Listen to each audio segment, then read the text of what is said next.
welcome to this is the 343rd meeting of the New York Comics and Picture Story Symposium. This is a series of talks and lectures founded by Ben Catcher, cartoonist and educator, about a little over a decade ago. My name's Austin English. I'm also a cartoonist and educator, and I'm curating and administering the symposium for this season, and I'll be co-curating it with Ben the following season, which hopefully we'll have more information about soon. Thank you all for coming to this tonight. We are really honored to have our guest tonight, Bhanu Pratap, who is a cartoonist. Where other people that I've invited to present to the symposium this season are people that maybe I've been familiar with their work for a few years, or have some, maybe I've read interviews with them, or I have a little bit of supplemental information on what they do.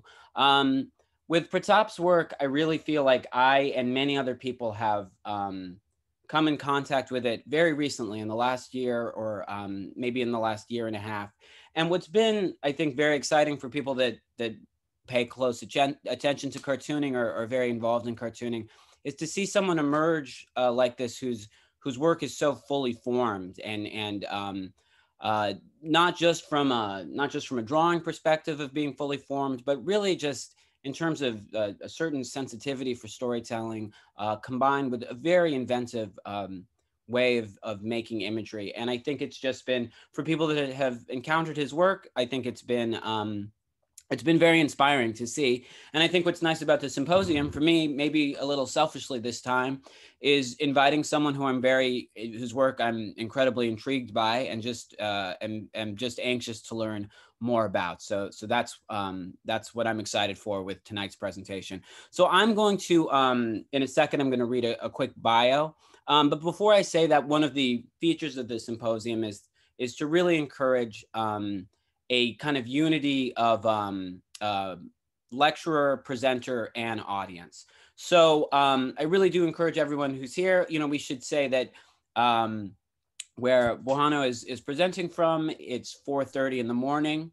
So we're really grateful to him for making the sacrifice of doing this so early. And it really is an opportunity to ask this artist questions and interact with them. And that really is what the symposium tries to encourage more than anything else. So as the presentation goes, if you have any questions, I greatly encourage you to write them in the chat. After the presentation concludes, I will either I will call on you, and you'll have the option to maybe say the question out loud, or indicate that you just prefer that I read it for you. But I greatly encourage you guys to do that. So let me just read this bio very quickly. Give me one moment. Bhanu Pratap is a cartoonist and painter based out of Kolkata, India. His debut book, Dear Mothers and Other Stories, came out in November 2021 from Strangers Fanzine Publishing.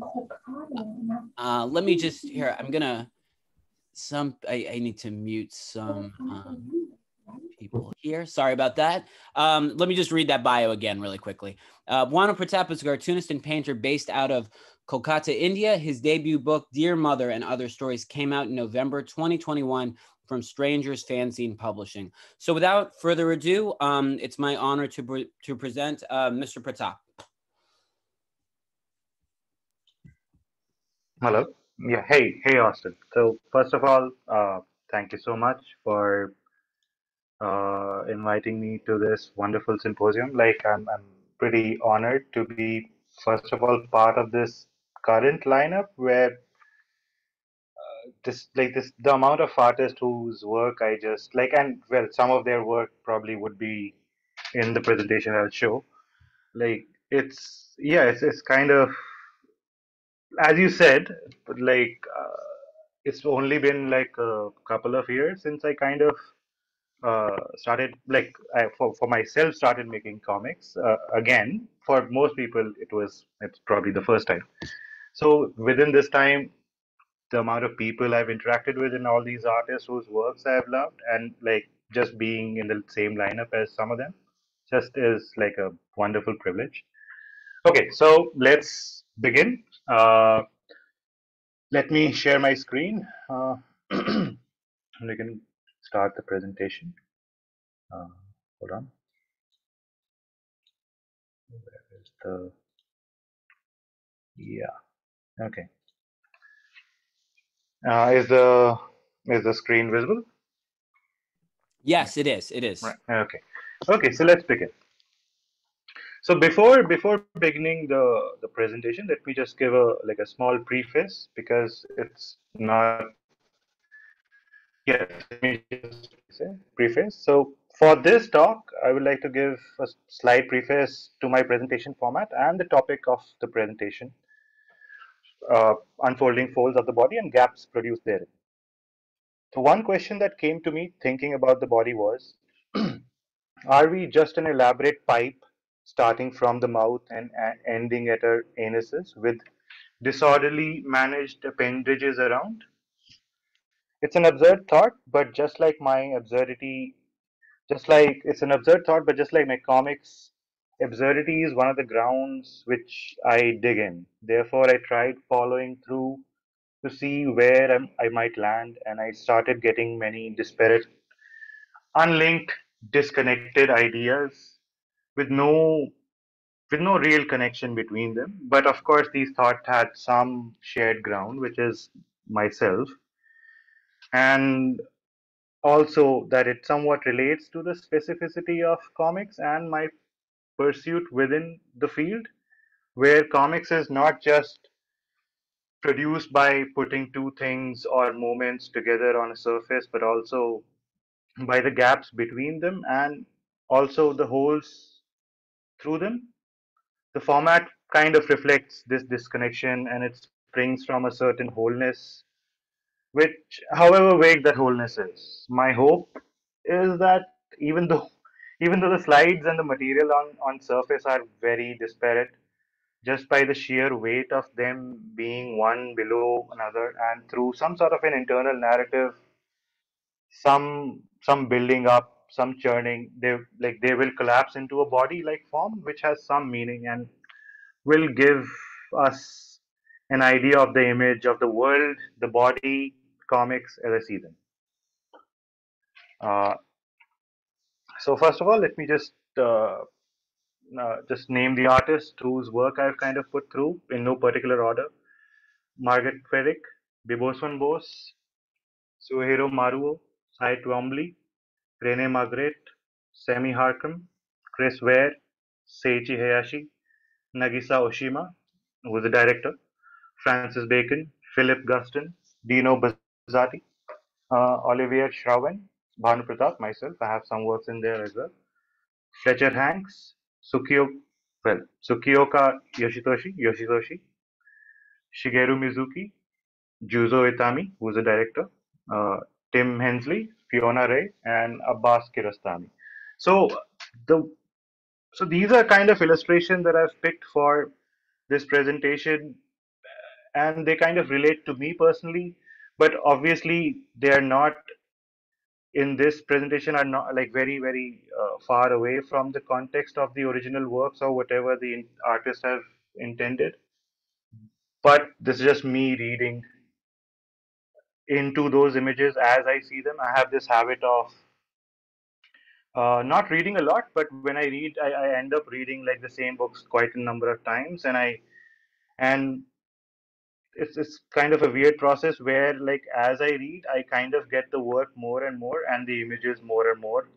But as I keep on reading and keep on like going over the text and the work again and again, there is certain like deformation that starts happening where I start where the images, the text, the work starts collapsing into a sort of a non-meaning. So these works are kind of reflective, or my reading in this presentation is kind of reflective of that reading. So first slide. Body as text to be read, opened up, misread, interpreted. As language falls short, the text hyphen body opens up from lack of reach. Then net is cast wide, words reinvented. We grasp at straws of the man. So here we have two images, one by Margot Ferrick and one the other by on the left is Margot Ferrick, on right is Vibhos Van Bose. So to me, when I look at these images, they come from probably the same model. And what I mean is that just the original, the origin for these two images, obviously, I do not know how they came about for both the artists, but for me, it seems like it's the same source where they kind of looked at something and started interpreting the text of the source, which might be a person, might be a thing, might be whatever they were kind of looking at, and then started interpreting in their own way. For Margot, it is this very cloth skin like creation, which kind of in turn becomes sort of a text or like a word. Like if you see it as a word, you would be like, yeah, like if I were to tell you rather that it is a word, then you might find some like literal visual, like some like, oh, okay, the first is an O, probably the last is an Y or something like that. But obviously at the same time, it is a form where you can see the form being cut up, being torn, being folded into from one like, let's say, the letter to the next. And Devo's one kind of takes the opposite approach for me, or this image rather takes the opposite approach for me, where it's you can see firstly that both of these images have these two oval-like shapes, kind of centered, like two ovals in both the images, where they're kind of repeating and kind like overlapping on each other.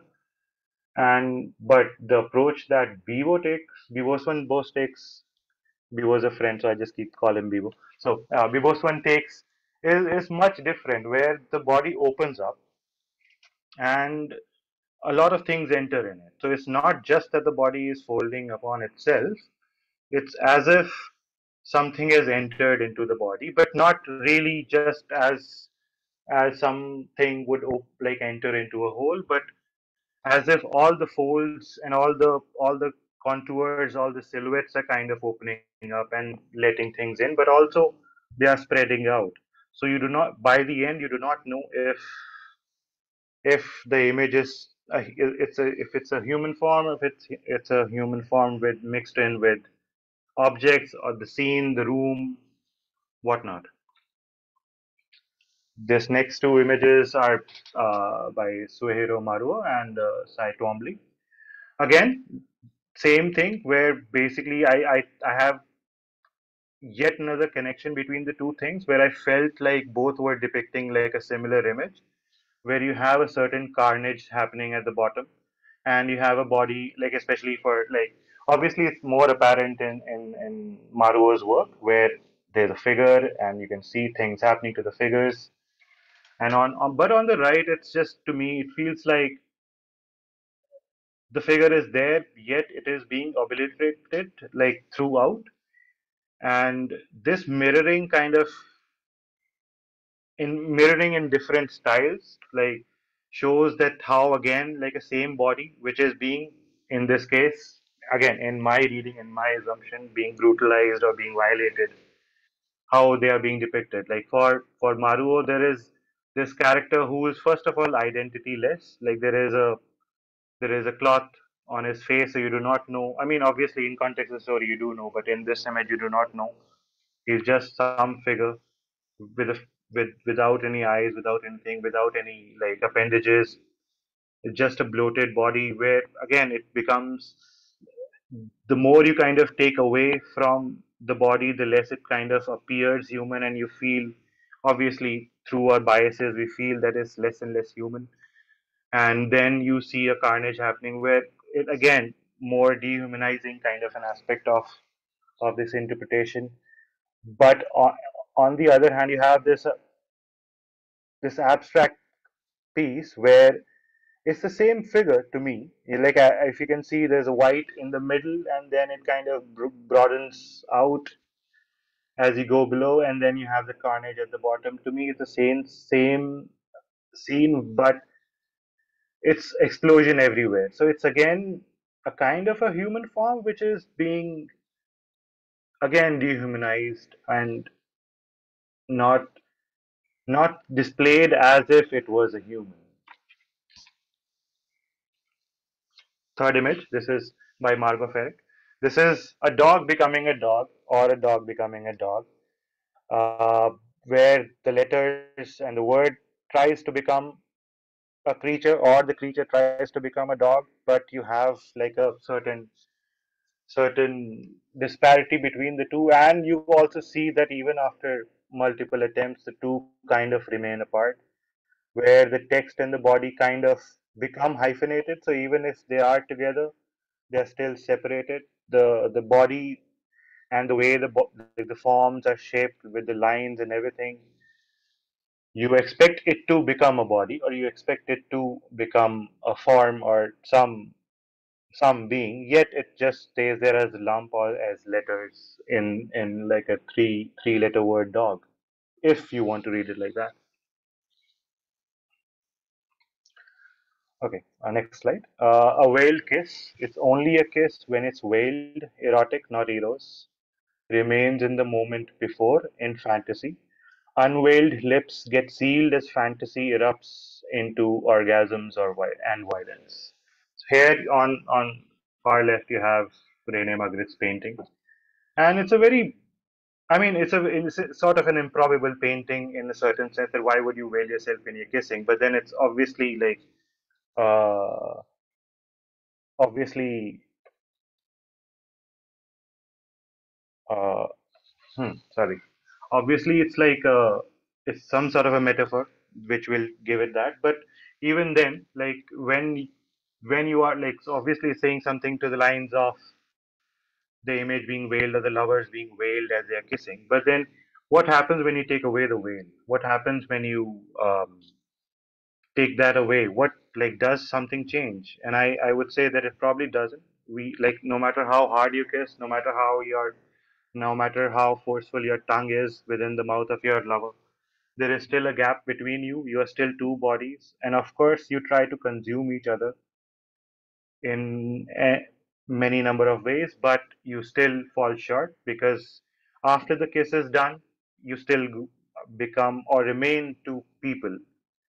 On the right, you have comic by Sammy Harcum, where like this kid imagines in this scene, imagines kissing a poster and imagines there being again an imagined lover. So both of these situations have a sort of a fantastical approach to them, where the kiss is the point of the fantasy, where the kiss shows, even though that the figures are next to each other and overlapping with each other, it's there's still something that is held between them, be it air, be it the fact that one is not the other, and one remains the same even after any kind of a transformation. Obviously, the event changes something, but it only to a certain extent changes something within the person or within oneself. And this is just the second image, just of the violence of the after image of, let's say, a fantasy, where you realize that the fantasy has taken place, yet the transformation is somewhere without you, and some, or rather, transformation is just something to be withheld and not to be carried with you as you transform into your lover or with your lover. This is keep the outside in. The world is beyond the frame. The moment is escaping. Even without the necessary, the world still keeps moving. This is basically an attempt to understand that the body, obviously, that these all of these images are without a body, and yet there is this link to the body where the absence, especially on the two right images, because they're human structures, so you would assume that there would be a person. You would assume that there is some presence, yet it's not there, which makes the human presence more possible in the absence of the presence, in the absence of the human figure. But also, it gives you kind of a view where of the world that the figure resides in and the world that the figure is part of.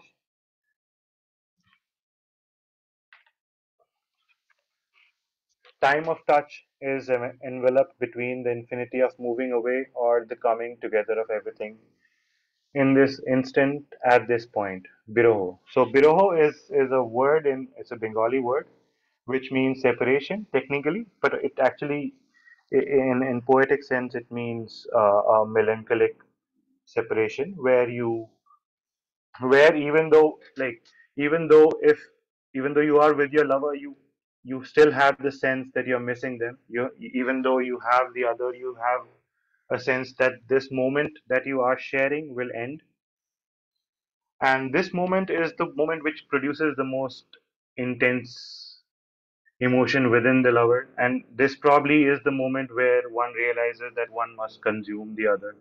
And in the climax of this film, well, there is an attempt to that.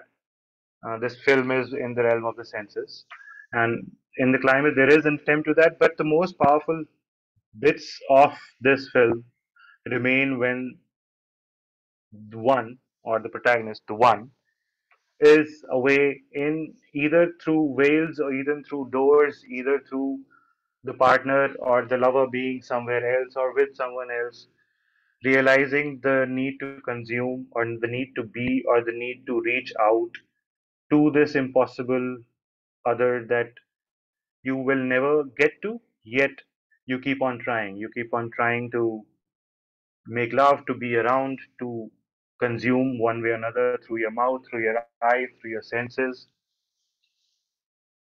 This again shows the same, basically, the departure of the lover. And again, this is the moment which kind of holds there, which gives you like the central idea of of this feeling below, where like even after the act is done, and you should be right, like it makes sense that you should be after climaxing, after orgasming, after loving, after sharing the deepest, most heartfelt words, there would be a sense of fulfillment. Yet when you move away, there is a lack, and even though there is a lack, or rather even though that there is a lack, there one realizes that this lack is being formed from these like the same acts that we are kind of delving into. It's not just that the other is impossible, the reaching the other is impossible, but it's the acts also that make it even more apparent or give us a false image of being one with the other. At the same time, the lack also shows that once we once you are with somebody, or once when you one is with somebody, there is an image of the other in oneself, which somehow, well, it contradicts the earlier point, which I'm totally like, which is fine, which is that even if we are not with the other, and even if the other is always out of reach, there is a bit of them in us, which reflects in us as we move forward, as we move through, as we take a step further away from them, even in life, even in moments. Bodies is a series of events. It is also a side of said events. So here you have two pieces, one by Francis Bacon, the other by Philip Custon. Uh, Francis Bacon, although like he famously says like that he captures events, and it kind of is apparent in these image, in at least in this image, that it's not just one body, but it is a body which has gone through within the frame as you see it, as he painted it, as he made it, which has gone through multiple transformations and multiple series of events, be it traumatic, be it something else. You can see that the body is not static. It's not one thing that we obviously it's easy to assume the body is one thing, but the more you live, the more you realize that the body changes. And it's not just a thing that we hold, or something that we kind of work with or feel through. It is also through the marks that we put on it, through the things that happen to us over the years, through events, through trauma, through love, through connection. The body becomes not just a thing, but through time, if you think that a thing can exist through time, through various instances in time, the body becomes a series of events linked together by one self image or one person or one being. Uh, on the right, we have Philip Guston's image, basically, of this person, which is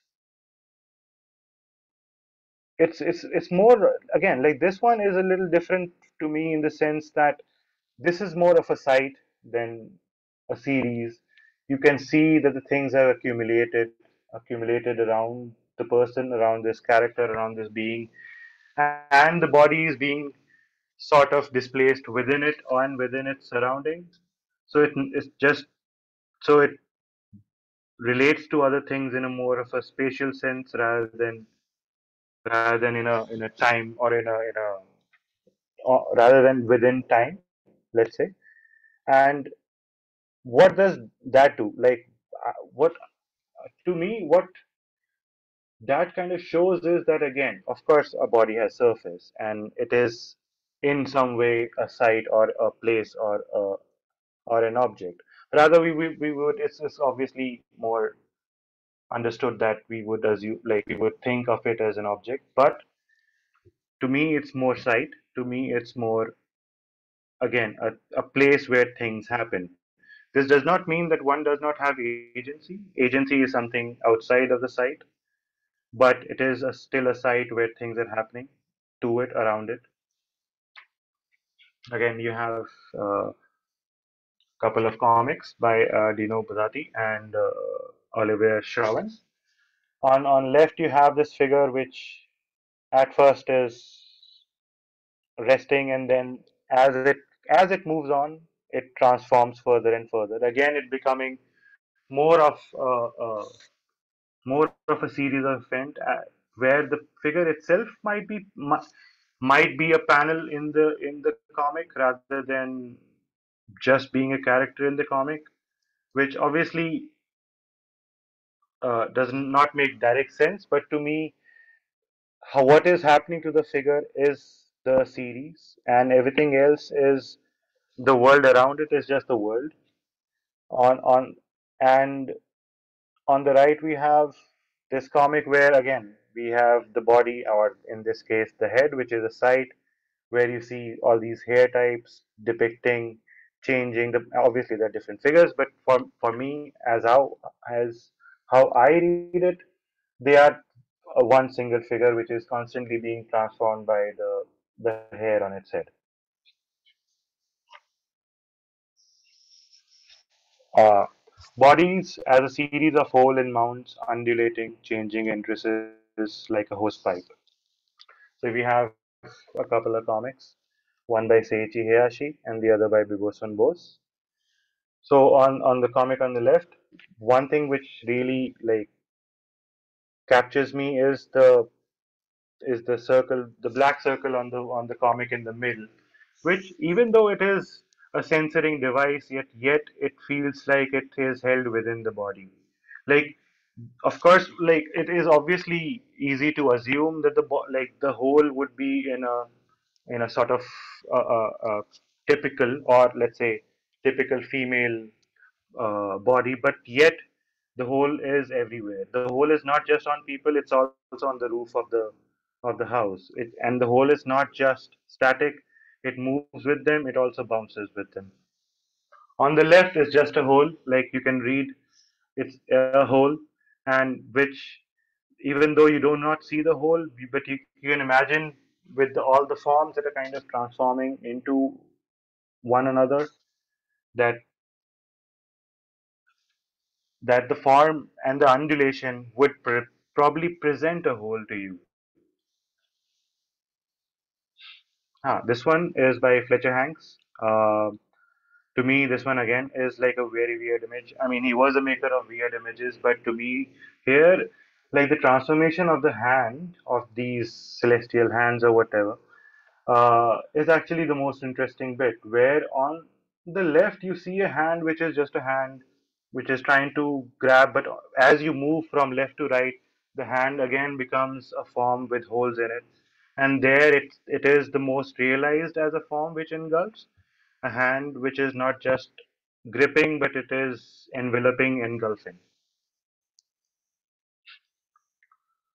Fats, okay, form from the fold of fat rise all ribs. Fold contains everything, and in the turning, a body turns human. So one folds it even further. If one keeps looking away from the other, eventually one faces the other. Here I have a couple of my images, where hmm, these ones are a little hard to say, but like okay, let me try it. Uh, for me, I think the fold is not just that a body is being transformed, but by folding, by the act of folding, a lump of mass or an active act of folding, a lump of mass becomes somewhat human. But what happens when you start turning the mass further and further and folding the mass into each other and unfolding it outside of each other? Does it become more human, or does it become something else, which is just a form of mutilation or mutilation on the body? This again is another image of the same, where one sees a body folding in on itself and having an object enter it or exit it. Mouth opens to utter and puke alike. The tongue swirls. You speak and bite. The mouth is a portal. Like eyes, it takes in everything. We have this image by Yoshitoshi where uh, instead of a mouth, you probably have a vulva and a vagina, and which is not just now you see something coming out of the so-called mouth, and you would assume that like and that it is whatever it is the shape that it is, that it would be consuming something, yet there is something coming out of it. And here you have Songi, from a comic by Margot Ferrick. The thing that really pulled me to this image was the red mouth and how it just corresponds with the text and the caption of Songi, and how it is the only thing that kind of stands out. Obviously, there are other elements, and there is the figure, there's the bubbles, there is so many other things happening. But the redness of the mouth is the thing that invites us to look in, to look further, to dig in, to delve. And this image is by Shigeru Mizuki. Now, this image was very interesting to me because, like, obviously, it's this a figure in front which is being covered by shadows. But to me, it was the shadow or the blackness was instead the whole of the mouth, where the whole image actually becomes the face or the body, and you the mass that is held in between is the mass, or rather is the void of the open mouth, as if you can imagine like a Francis Bacon's mouth. So for me, the whole image is becomes just by this cutting black mass, the whole image becomes a body, and the whole becomes a mouth. And then here you have again like you have an image from Tempopo where two lovers are exchanging yolks, where the lips turn into an eye and or turn into eyelids rather, and yolk turns into the eyeball, where they but at the same time the real eyes are looking at each other, but what we are witnessing is the eye of the lover which is being produced between the lovers, again not yet belonging to one another, but it is still held between the two. It is the eye of the lover. On the right, there is this image again. It's a I don't know why I put it even there, but it's this image where the eye is the body. Of course, like we have a lot of imagery of these disembodied eyes which survey and which threaten, but here it is on, especially on top of the mirror. You can imagine it being not just an eye, but the mirror being the body, which is not reflecting anything. Yet through through the language of comics and those diagonal lines, we assume that it's a mirror. So this is a mirror body of an eye which is looking, and the mirror, the body which is not reflecting.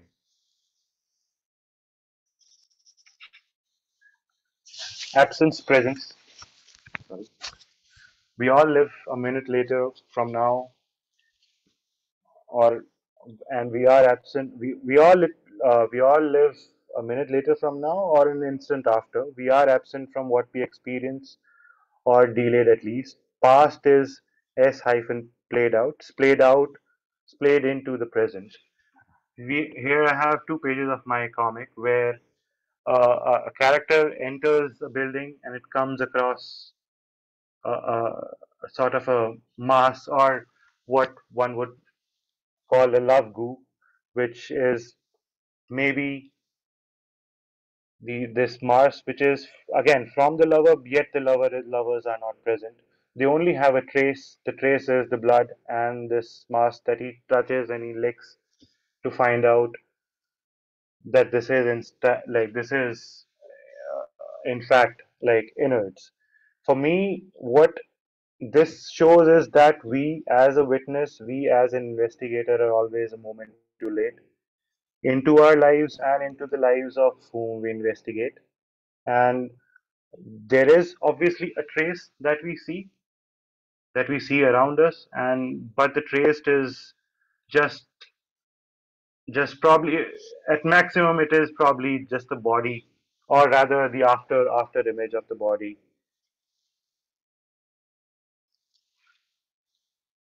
And this is again the image of where you see the lovers kissing, crying, yet their final moment, we do not see anything. We only see whole of, firstly, again, the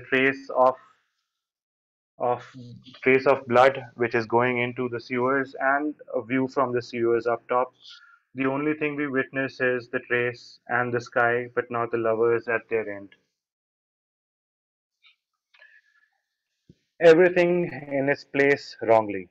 Things stack in visual and spatial sense, building shapes, spaces. When put wrong in a specific way, they become a new world. When the figure is absent, all things go wrong. So we have 2 images, one by, actually both images by Philip Guston. And to me, these images are very interesting in just the way how things have been placed. Obviously, one is sort of, we can imagine it being a studio, but it is not also a studio. It all is also is an accumulation of things which are put upon each other as not how they are. And you see this bulb right next to the eyeball, and the eyeball is shooting, like there is bloodshot eyeball next to the bulb. And yet, and you would assume that in a bit like in a different composition, or rather in a more sensible world, the eye would not be next to the bulb.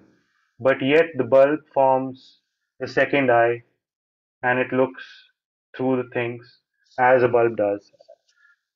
On right, we have just these assortment of objects which do not, which on their own they make sense. There's a clock, there's a switchboard, there's a cape, there's a foot, there's shoes, there's legs. Yet the way they are placed is, and you can imagine them eventually, or at certain point before this image was formed, being in their place. You can imagine that there was in fact one body, and probably the assailants or whoever. Yet in this moment, it is all displayed in a certain sense where e- it would. not make sense, and it would only in this way, like the world that this image is producing is shown. And there is obviously, oh, there is another thing which is common between two is the sun rising. So on the image on the side, on the image on the right, you see the sun rising, and it has those sun rays. But on the image on the left, the sun is just an orange ball. And again, it is just you would expect the sun on the left also to have some effect, but it's not. It's just a ball, and you have this panel, this page by Chris Bear, where all you see is just these vistas and these empty images of probably like some suburban Western country, probably America. And the thing is, like everything is neatly placed here. This is very unlike the Philip Custon image. Yet the fact that there is no human present, even though it has rained recently in some of those images, even though there is a sunset, there is a night, and you can see the passing of the day, you can see the weather changing, there is yet no human. So even if things are placed, they are placed wrongly because there is no person to interact them with. These objects which are made for human are without human, and only in this world they make sense. Irony not as a distancing device, but as a means to intimacy. The smallness of things are brought out when the world plays dice.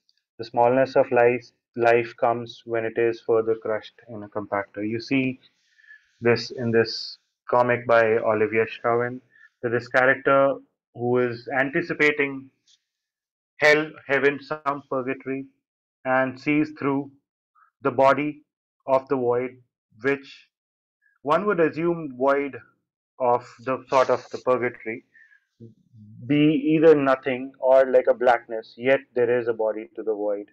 And when this character sees through the void, he sees just a man pissing on another man, just the world going on, putting the body, or rather the character who was viewing, in context as to how small it is compared to, no matter what happens to the body, it's still just a body, and the world is much bigger, much world also remains before it and after it in the instant where the body is displayed or it is not displayed. You have more images of Chris Ware and then Tim Hensley. Again, on right you see these objects on the table counter which are changing, yet the one feels pretty uneasy with the way they are placed. Even though the scene, one could easily see a scene where one would see whole room with these things and objects in relation to another, yet the scene is cut up into these different panels, and everything, even though linking to another, is always its own space, never really interacting, never really uh, juxtaposing in the space as the space, but only through panels and only through the passage of time and only through the disconnectedness of their placement with each other. On the right, we have this images like this page, which is where you have all of these characters and you have all of these objects and props, but there is no world. There is nothing. It's just the things in the world, and the only thing that exists in this world are the colors and the characters and these objects.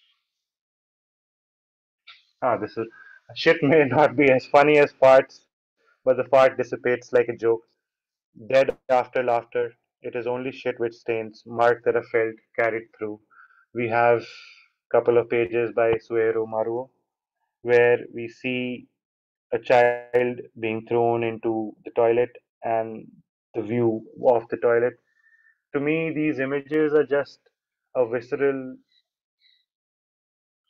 kind of an experience where one imagines. how again this goes back to the idea of the trace, where the trace is the thing that remains. The body will go, the shit will go, we will flush the toilet, but the stain will remain either on the pipe or on the person or ourselves when we cut, when we shit, when we kiss, when we spit.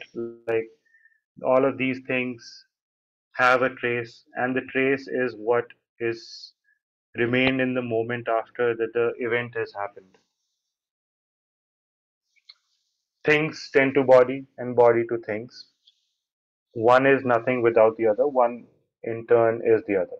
Here we have two images, two panels by Margot Ferrick, where a piece of cloth um, turns into a body, where you can see the transformation happening, you can see the folds turning human, where you see the object becoming slowly more and more human. Yet, obviously, it will not be human, even though it can vocalize and even though it appears to have some silhouette, because a silhouette does not make a person, a silhouette does not make a human form, a silhouette does not make a body.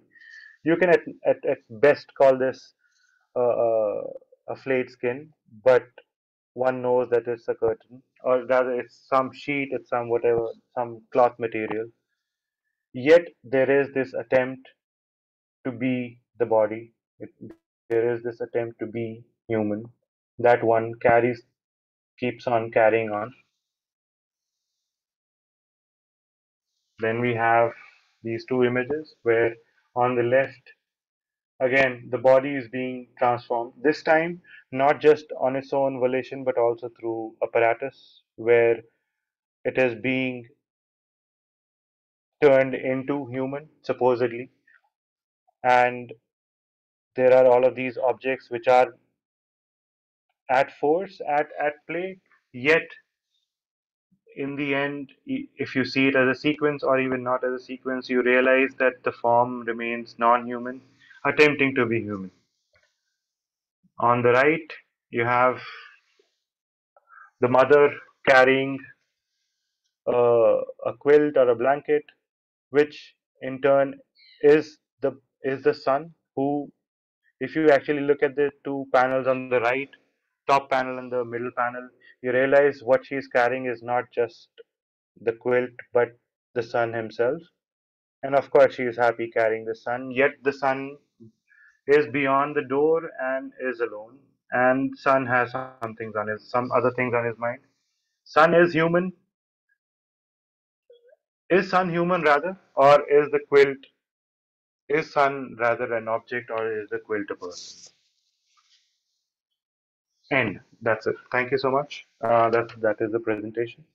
So yeah, Thank you so much. That was incredible. Can I ask you just to if you could stop sharing your screen and then yeah, we yeah, can begin yeah. the Q&A. But that was brilliant, and that's kind of one of the um exact kind of presentations I love with the symposium, that it's just a look at a lot of the wide possibilities that uh comics in relation to other culture offer, but without a kind of without an agenda that's telling us exactly how we need to think about it, but instead think of the possibilities of these connections. It brought up a lot of questions for me. I'd like to start off with one, and I'd like to encourage people who have questions to write them in the chat, and I will call on you in the order that they come in.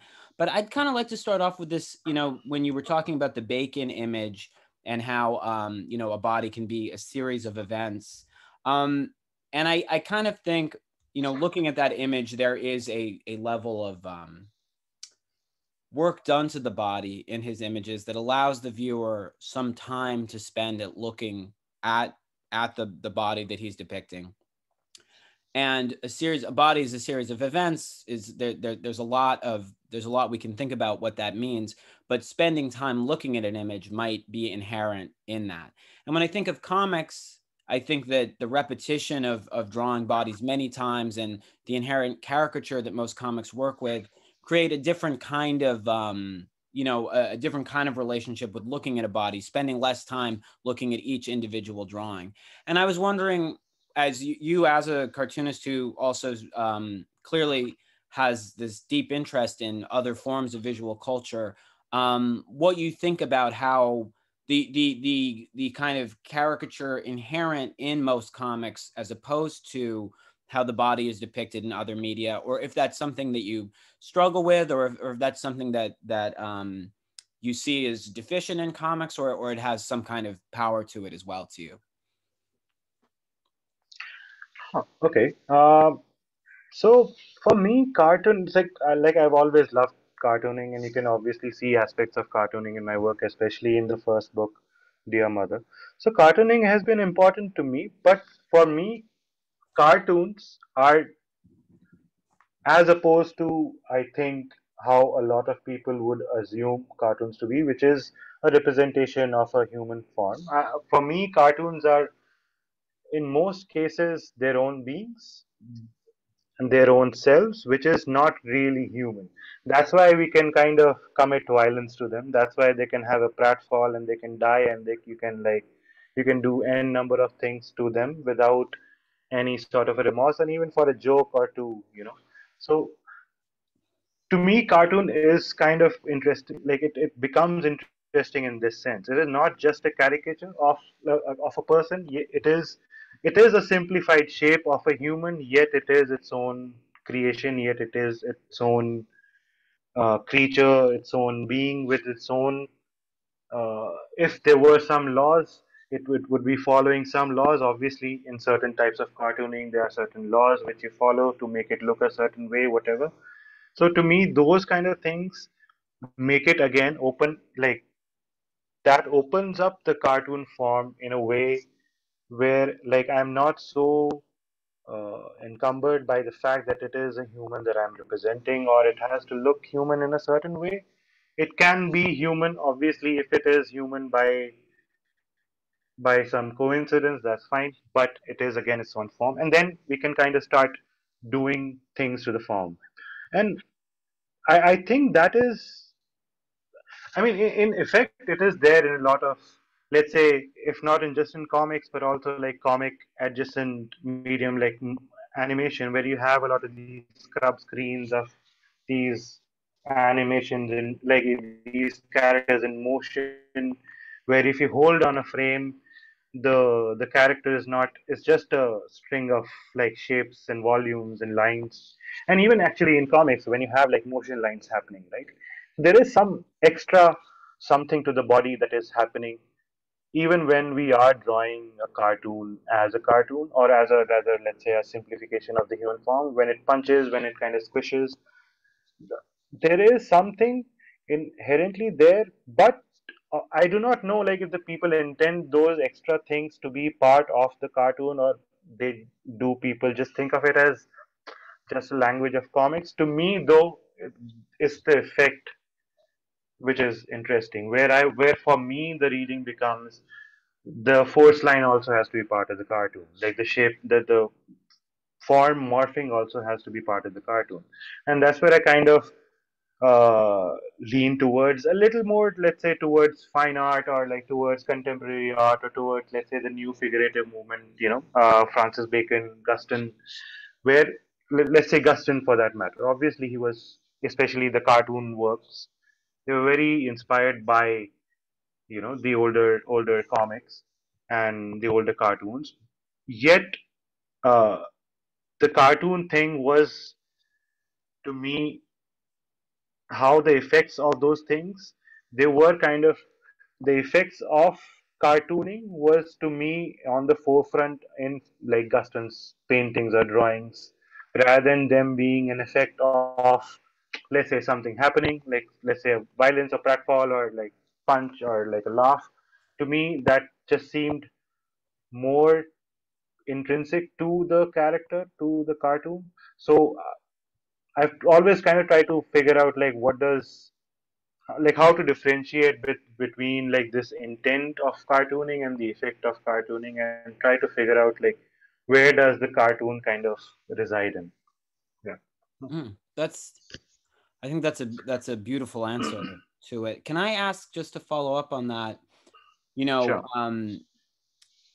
you you bring these images, these paintings and images from film together in conversation with cartooning, directly showing one image next to another.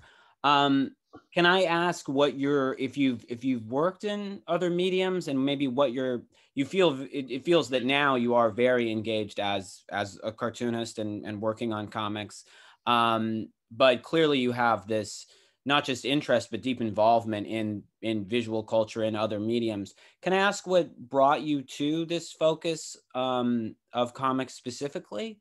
And maybe not exploring other mediums, but perhaps you have, and I'm less familiar with that. But maybe now you're Ah, focused now. What brought you to that? so primarily I've only made comics and paintings. That's the thing. But I've always been interested in other mediums and how things are. To me, I think one just my the visual sense and just looking at things is quite and like it's an integral part of how obviously we all like I the amount of visual metaphors we have in our all of our languages.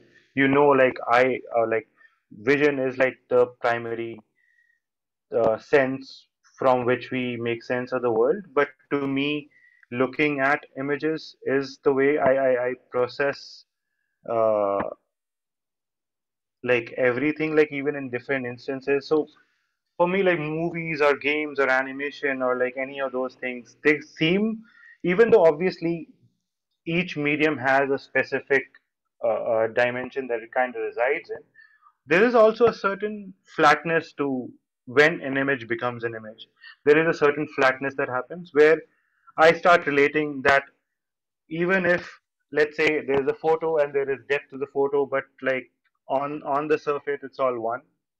Uh, to for me, that dis rather that's again collapsing is a very big thing for me in terms of thought. When that collapsing happens between an image becomes, let's say, a 2D object or some. I I think my internet. It was Is cutting out am for a I moment. audible? I It was think cutting I out for a kind of moment, but went. I think you're pretty back now.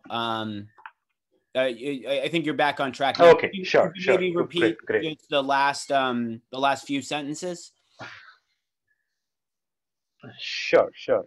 So for me, the interesting bit is the collapsing of different images into one another. Like in certain sense, I think how we view the world is comics. Obviously, one can contest that. I'm not here to really defend the position, but the fact that we have like the way our memory works, the way we look at the world, we do not look at the world as a moving set of images. Obviously, to a certain extent, we do, but like if you try to recall a memory, if you try to recall an event, there'll always be in some mm, image-like form, which is not really a 2D image. It is multiple images kind of merging into one. If you imagine, let's say, like a beautiful evening you had with a friend, it would be in these series of images which are not really, they're not distinct or like discrete from one another. They're kind of merging into one another.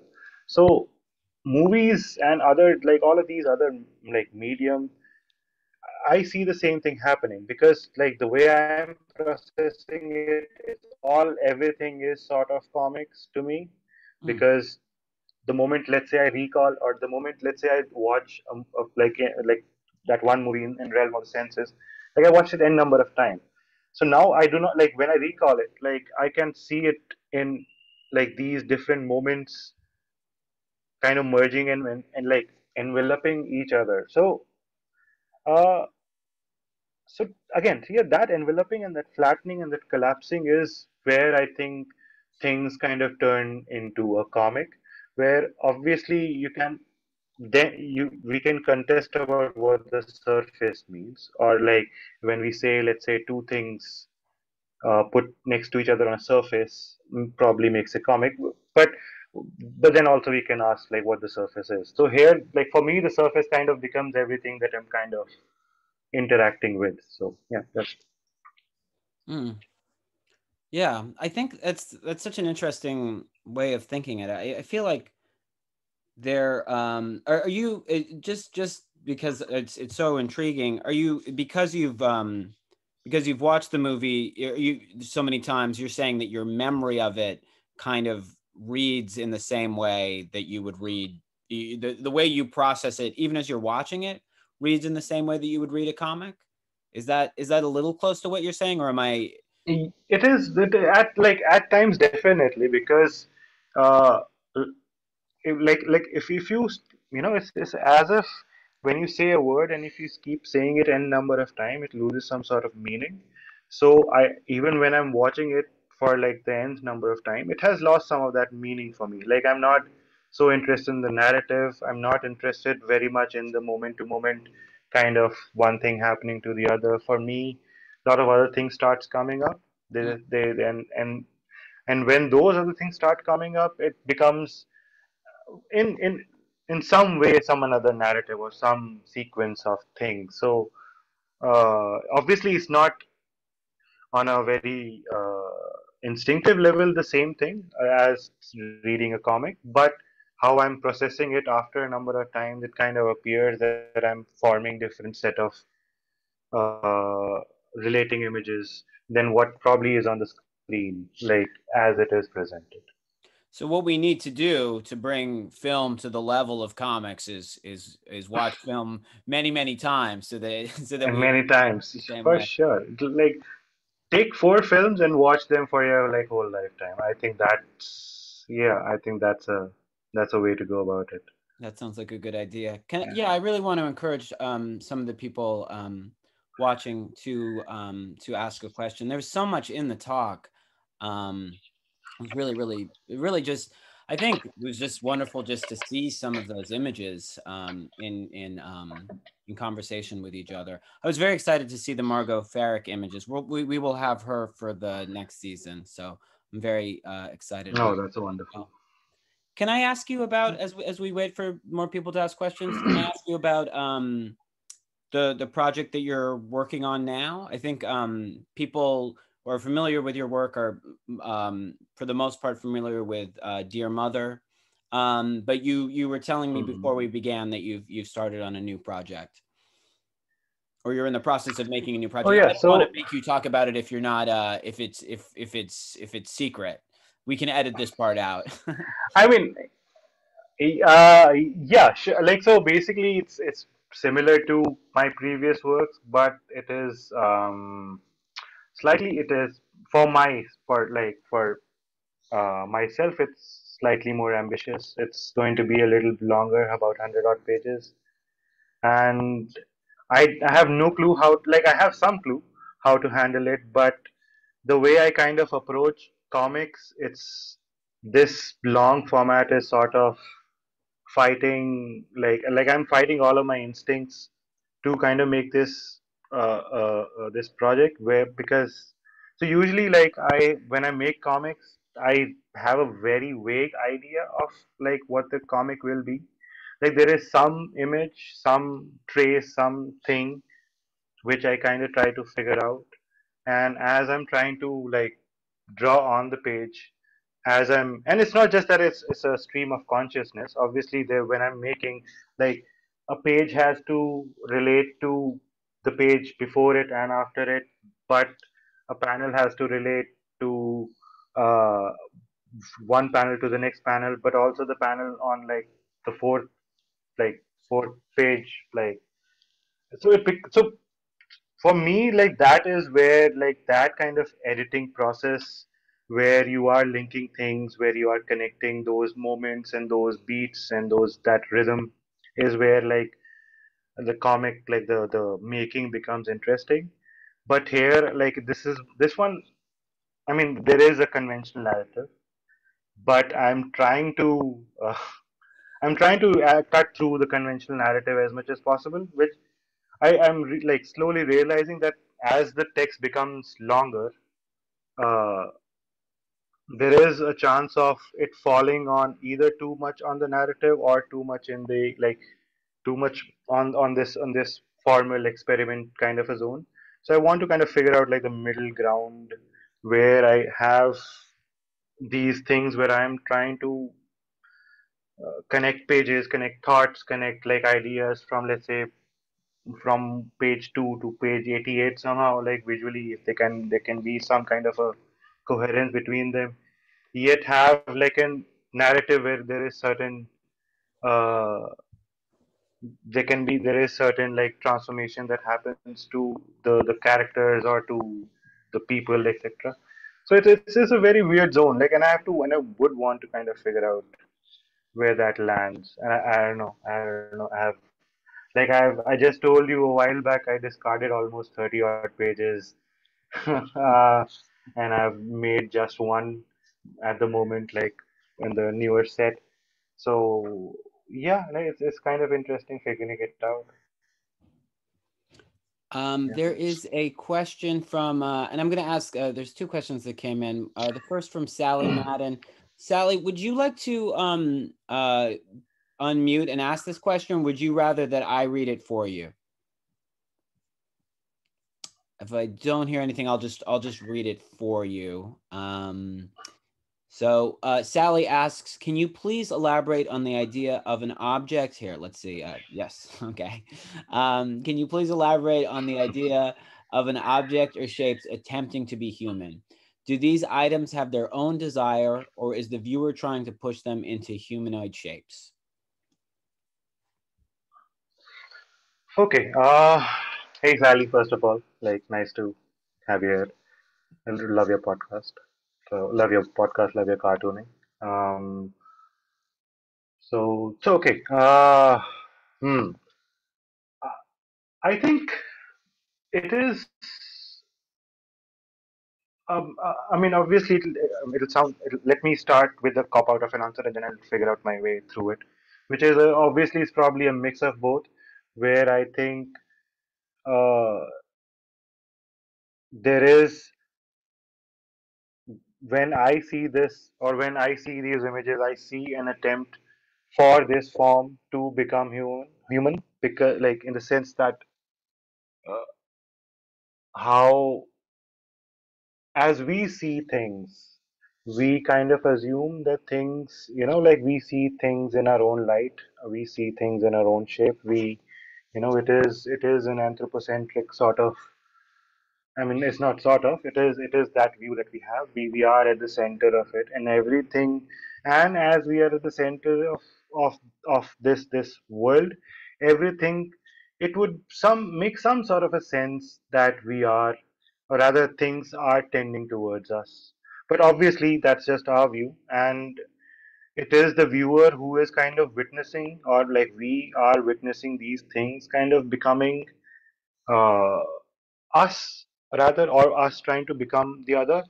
To me, I think uh, a sort of a related dilemma or a question is that I do not know if the other, which is like some other person or the other, is any different in some sense beyond what we understand as, like, humans. I do not know if other people are as different from objects as, as we like to think. Like, the other is as inaccessible as, like, as a piece of, I don't know, whatever, something like an object.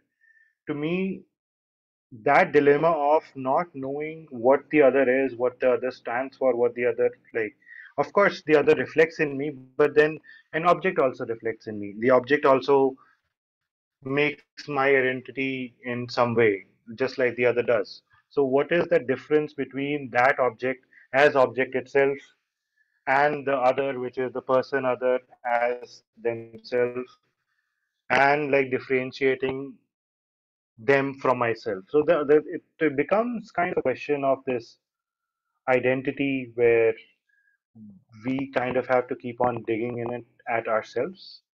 So it's not just about things turning into objects, it's about the other kind of turning into oneself, and also one kind of turning into oneself more and more and more, like as you kind of grow, as you kind of move through time, you figure out like who you are, but it always seems like a process.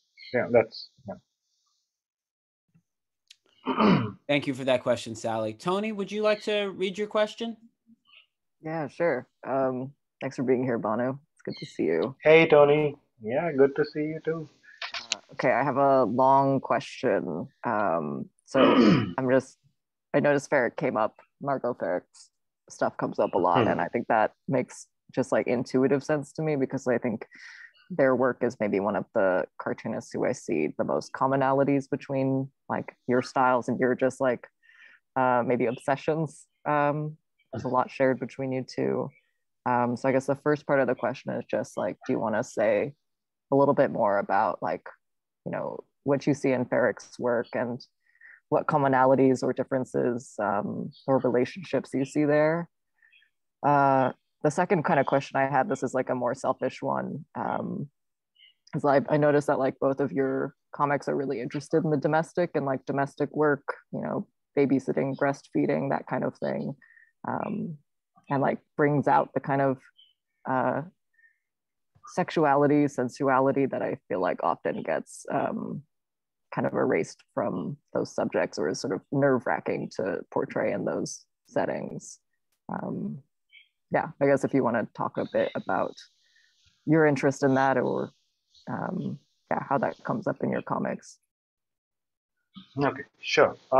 So I mean, I think there is definitely like when I first saw, I think it was a few years back when I first saw Margot's work in yours, just online in different places. I didn't have the book, so the way their work was, especially back then, it was for me quite abstract. And then like uh, eventually the Margot work comes through where they, I don't know, I think at the end of the book yours, I think there's Margot the comic, and then so I think that kind of work takes over, and so to me that the is that taking over from that highly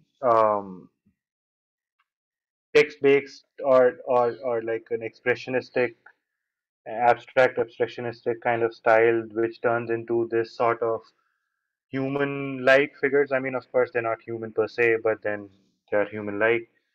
So that is where kind like a lot of my interest comes from. Uh, there is a tending like, so even in my work I feel there is a tending towards like wanting to be a certain kind of human, and with their work I saw literally it happening, like from this where a lot of their comics were like these poetry comics where they were writing and addressing somebody,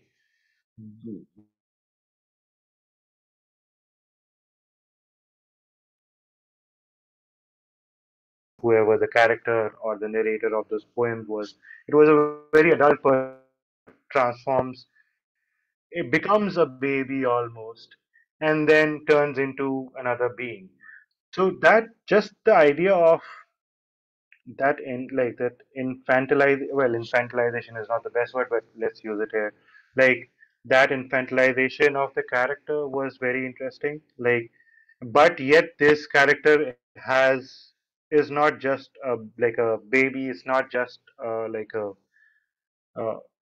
a young person or a young thing. It is also, it has all of these drives which are one would assume are, what one might call transgressive even, so again, and that point of transgression, like from this poetry comic to the like a where it kind of cuts through and becomes this weird, well, it's all, well, weird is not, again, I don't know, but it kind of cuts through into this more typical comic work, yet the comic work remains transgressive, so that the transgressive bits in their work is something that really pulls me through, where like the characters act in not, I mean, it's not just a character being like evil or something, it's a character acting on some sort of an impulse which they have to then follow through with some compulsion, So that the compulsion bit is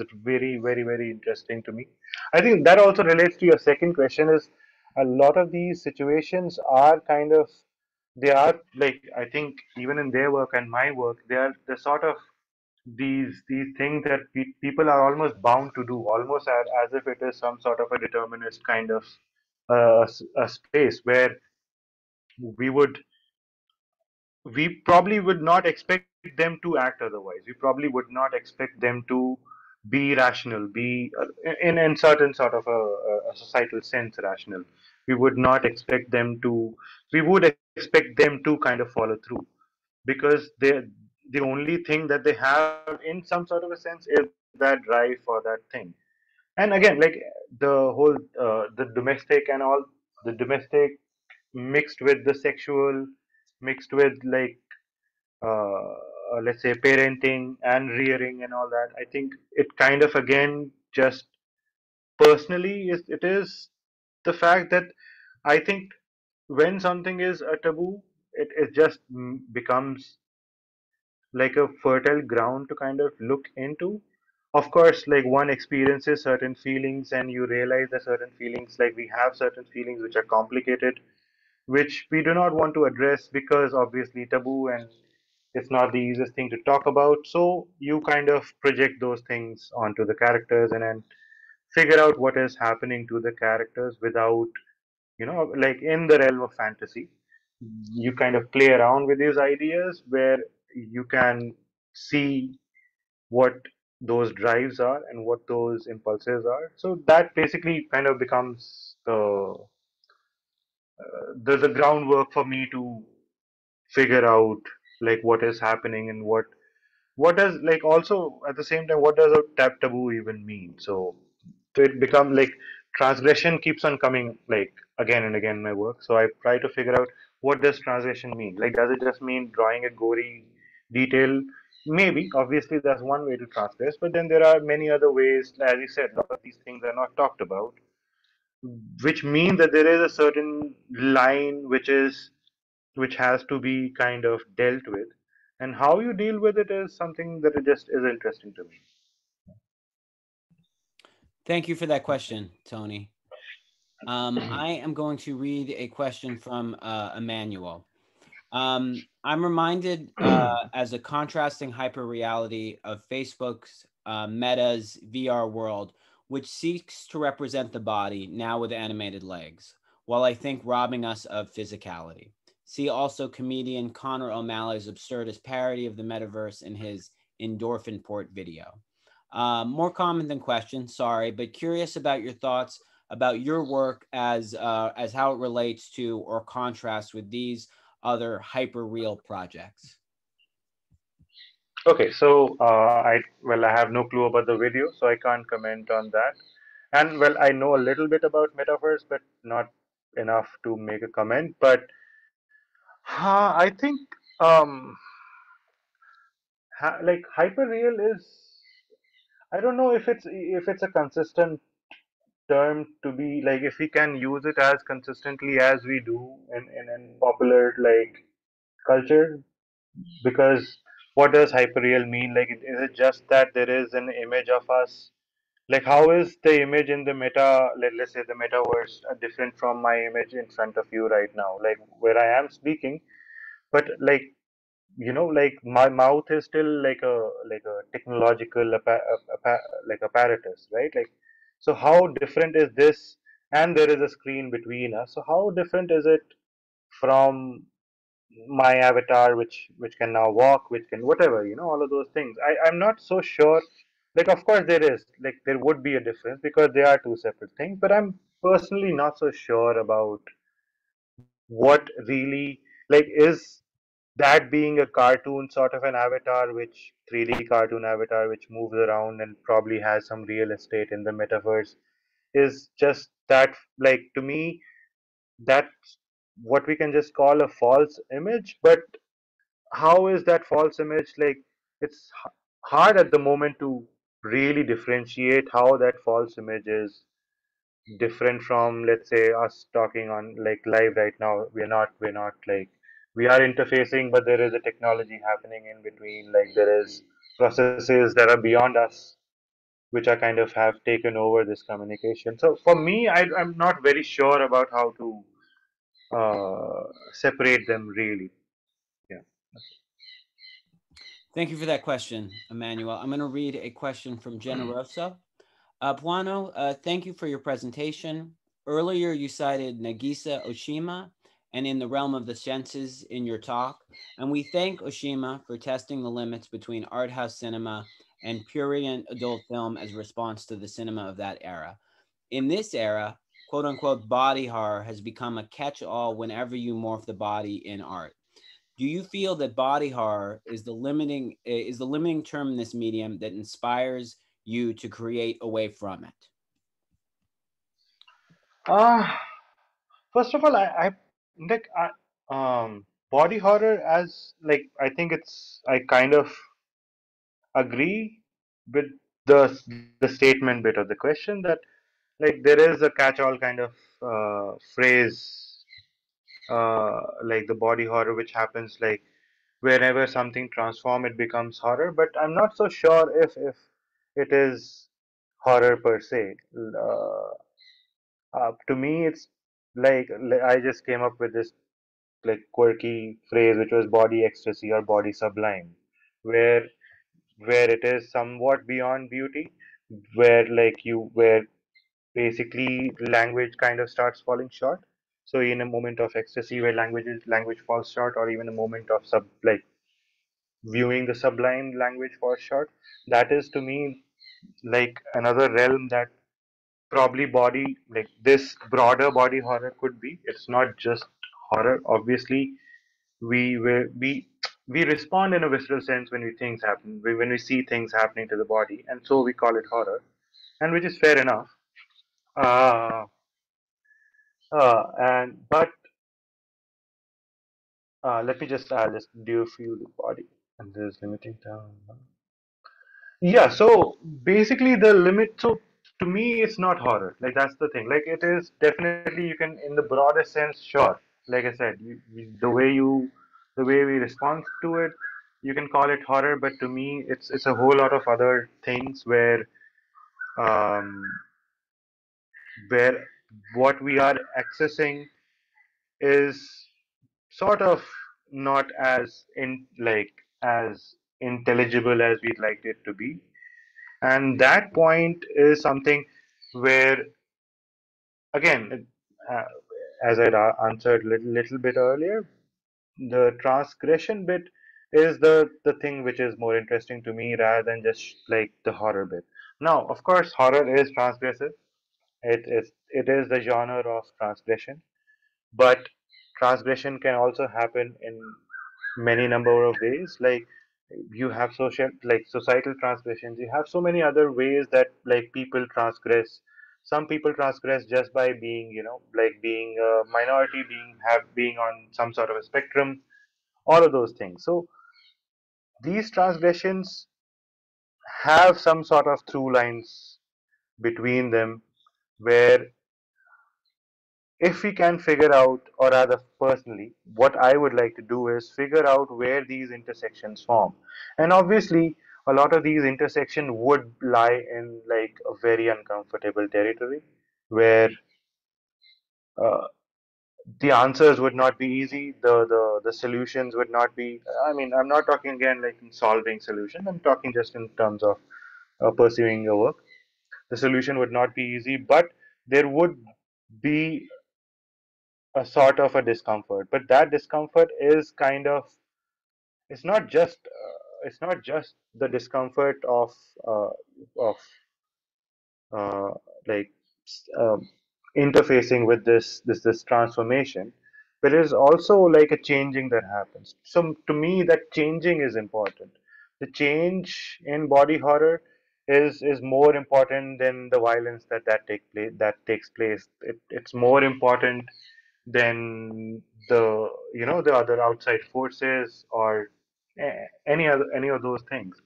So, so yeah, basically it's just that, like the transgression, but transgression not just as an act of like riling people up or something like that, but also as a way of transforming into something else.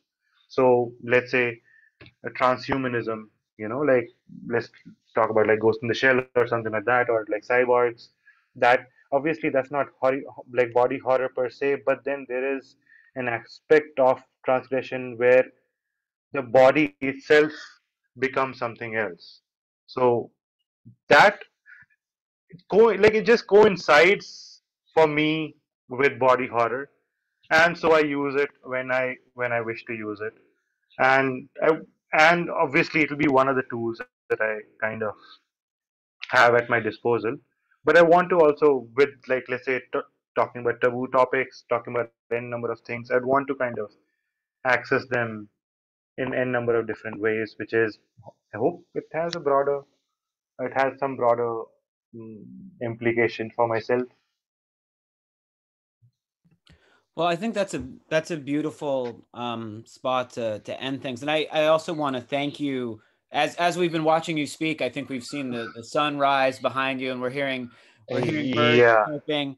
yeah. Again, thank you so much for coming to this so early and giving, I think, a really beautiful talk, and for some answering some, I think, very thoughtful questions as well. I'm going to put two links in the chat here. This is a link to the rest of our schedule for the upcoming season. And this talk will be presented, is going to be archived, and it'll be on our YouTube channel. If you haven't viewed things from the symposium before, we have dozens and dozens and dozens of past presentations on this channel. So I'm going to put a link of that there. Thank you again so much, Bhanu, for this brilliant talk and for your time. And and thank you all for attending. And I look forward to seeing the new work that you told us about. Thank you so much. Thank you so much. Bye, everyone. And next week we will have Walker Metling from Providence doing a presentation. So I hope to see you guys all there. Thanks so much. Thank you so much.